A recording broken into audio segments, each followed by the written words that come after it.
9:36, preocupados todos por el anuncio que Petroperú ha hecho respecto al alza de precios en combustibles. Si ya estaban caros, ¿cómo es que el combustible va a subir más? Osvaldo Molina, economista de la Red de Estudios para el Desarrollo, nos cuenta a qué se debe y, por supuesto, cuáles van a ser las consecuencias inmediatas. Osvaldo, buenos días. Buenos días, Osvaldo. Hola. Buenos días, Mabel. Buenos días, Carlos. Y regresamos a la canción de antes, ¿no? No tengo dinero. Musical.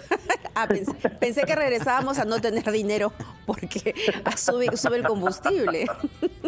También. Oye, miren, a ver, acá la parte importante que todos debemos entender es el conflicto en Ucrania, ¿no? Entre Rusia y Ucrania empieza a tener efectos sobre la economía de todos los peruanos, ¿no? Porque lo que la gente no recuerda quizás es que Rusia es el segundo exportador de petróleo del mundo. Así que lo que está pasando ahí nos afecta a todos. Y de hecho ayer, como bien menciona Mabel, Petroperú anunció el aumento del precio de sus combustibles como consecuencia de este conflicto. Así que hoy hablaremos un poquito de eso y de por qué al Perú le afecta tanto y qué va a pasar en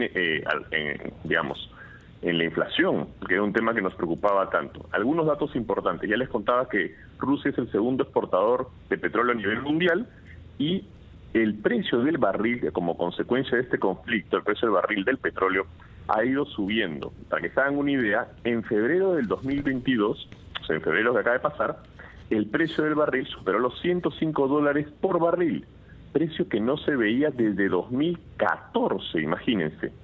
Pero lo peor es que este ha seguido aumentando y, por ejemplo, el precio del petróleo Brent, que es el que se comercializa en Europa, ya se ubicó en $117 por barril. Y cuando la gente hace proyecciones, de acuerdo con JP Morgan, que es un banco de inversión de mucho prestigio, los precios podrían llegar a 120 el barril y en el escenario más pesimista a $150 el barril. O sea que todavía hay mucho por ver en esta situación. Y esto se agrava, obviamente, con las sanciones que le han impuesto a Rusia, Estados Unidos y la Unión Europea, que le impiden comerciar este petróleo. Entonces hay menos oferta de petróleo en el mundo, entonces los precios están subiendo mucho. Y, Osvaldo, esta situación del incremento del precio de los combustibles, tú sabes que siempre tienes una repercusión a nivel de precios de otros productos de primera necesidad. Y la gente está preocupada por ello. Ayer escuchaba yo comentarios en el sentido de que, caramba, ha subido la gasolina, ahora suben las cosas en el mercado.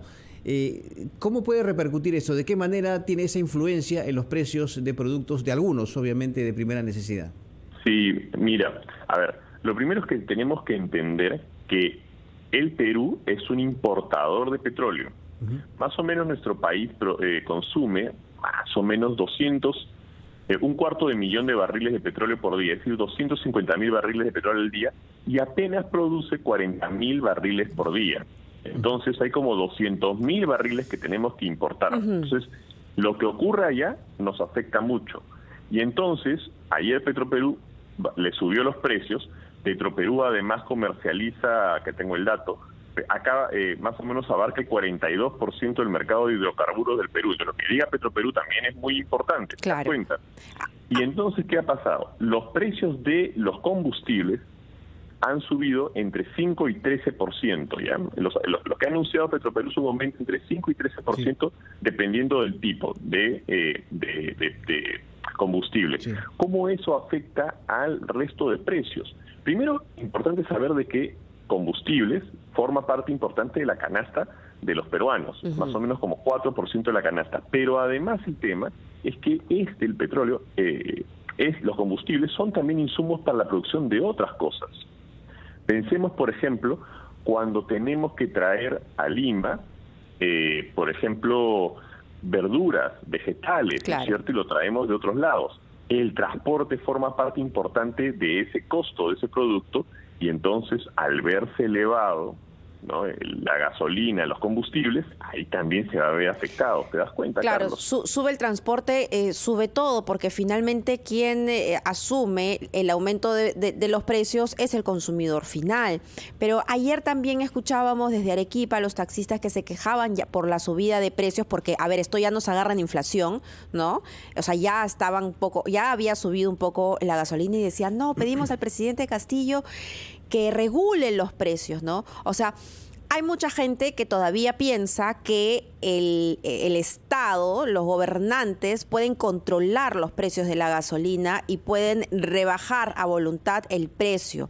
De que puede, pero ¿qué tan conveniente es? ¿Y en qué tipo de países ocurre eso? Sí, no, a ver, acá es un tema bien importante. Control de precios es una muy mala idea. El control de precios de cualquier producto es una muy mala idea, porque y acá los peruanos ni siquiera necesitamos que entender la teoría, porque recordamos la práctica, ¿no? Cuando en el Perú controlamos precios, nos fue muy, muy mal, ¿se acuerdan? ¿Por qué? Porque cuando los precios se controlan y son muy bajos, lo que termina pasando es que hay menos producto y quienes se ven más afectados son los más pobres que no tienen acceso a ese producto. Eso es el control de precios en general para cualquier producto.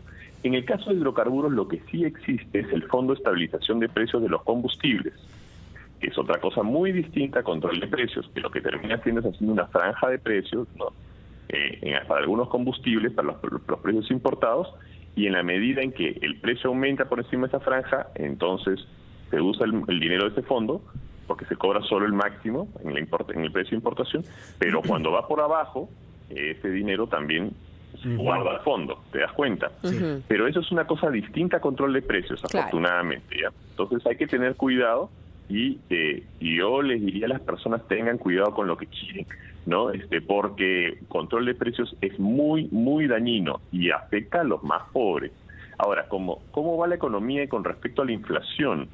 Pues lamentablemente, y acá ustedes se acuerdan que muchas veces hemos conversado de inflación y decíamos, los precios están un poco altos, ¿no? Había cerrado diciembre con 6.4% la inflación, 5.7% en enero, y decíamos, pero se espera, creo que en el segundo trimestre, en el segundo semestre, ya los precios empiecen a bajar. El conflicto, lo que sí termina siendo el conflicto es que las proyecciones son que la inflación se mantenga, la inflación alta, se mantenga por un mayor periodo, ¿no? Ese sí es un dato importante y es un golpe duro para la economía de todos los peruanos, ¿no? Efectivamente, ¿no? Ojalá. Veremos cómo va esta situación, cómo va la tendencia, básicamente en el tema del nivel de inflación de marzo para adelante. Osvaldo, muchas gracias por estar con nosotros y feliz fin de semana, ¿eh? Igualmente para ustedes, que estén muy bien. Gracias, Osvaldo Molina, economista de la Red de Estudios.